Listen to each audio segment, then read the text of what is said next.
In today's video, you'll see how I sculpt hooves in clay. These are kind of tricky, but I'll be showing you how I do that. And I'll be sharing the full process of sculpting this longhorn here in the near future.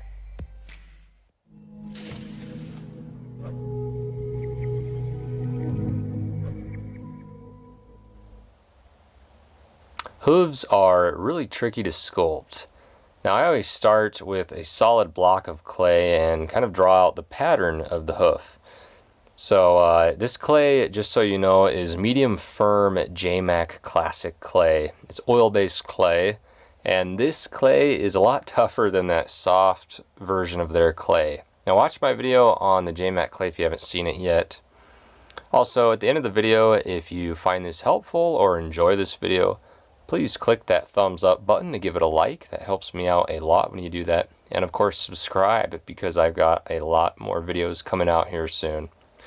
So once I have the shape roughed out, I make a few adjustments, kind of trimming things up, you know, making sure that everything's even and proportional.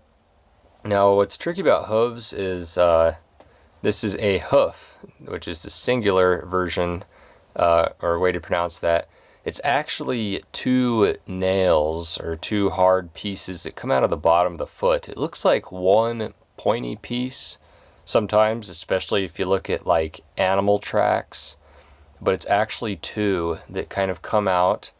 They taper out towards the ground, almost like they're being pushed out, supporting the weight of the animal.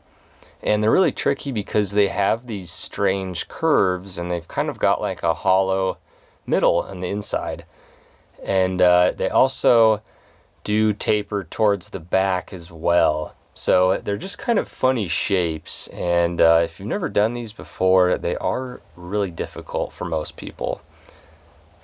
Some of you may be watching this just for entertainment, but if you are trying to sculpt a hoof or hooves, you'll want to know a couple tips here.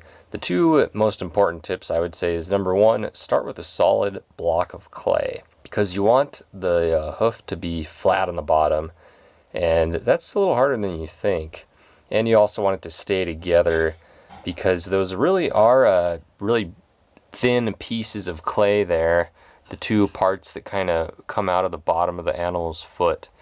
And the second and probably most important tip is you want to imagine the entire thing as a U, like the letter U.